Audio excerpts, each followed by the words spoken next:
Good morning. Today I'm going to share a problem I had with a rough idle and missing condition in my 1992 Corvette. Um, After replacing fuel filters, sensors, spark plugs, and wires, I found I still had a missing cylinder. So I then decided to go into the injectors. I did this twice. The first time I missed uh, the fact that I had a bad injector. As it turns out, it was cylinder number 3, this one here.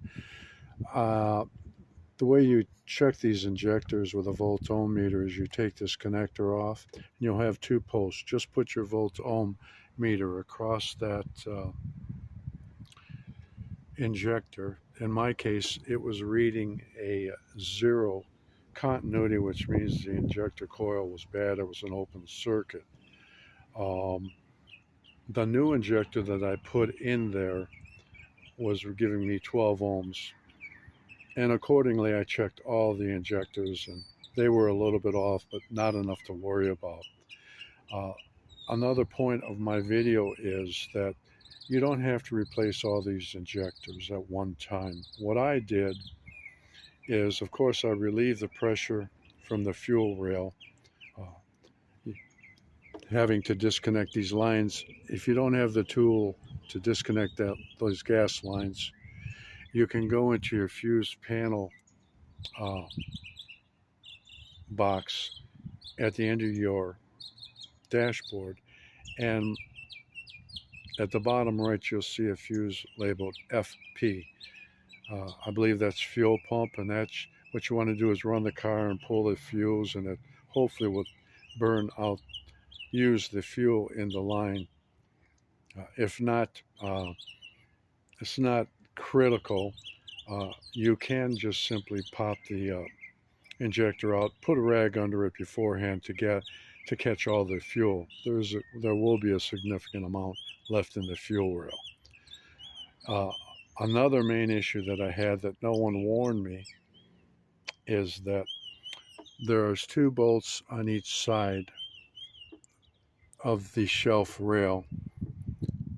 I couldn't get these bolts out until I remembered that those are steel bolts and you're going into aluminum, and metal expands and contracts at different temperatures, at different rates. So what I had to do, fortunately, is I let the engine come up to temperature, and then I removed these bolts, and they were very easy to come out. So that almost was a costly mistake, and I found that nowhere online explaining that problem could occur. And again, you've got 2 bolts here, and then you got 2 bolts here on the other side of the fuel rail that you need to remove. After removing those, I simply lifted up the one side of the fuel rail and popped these 4 injectors from the intake manifold. After doing that, I slid this clip off of the injector. Of course, I had already taken this connector off, and then just wiggled the fuel injector down, removing it. Then I simply slid in, popped in the new fuel injector and slid the clip back on, reconnected it, and then installed the 4 bolts, and I was ready to go. That little tip's going to hopefully save you a lot of nightmares. So there you have it. You can replace 1 fuel injector at a time or as needed. Just a reminder, these injectors can cost as much as $125 each, or a rebuilt one for maybe 50, 60 bucks.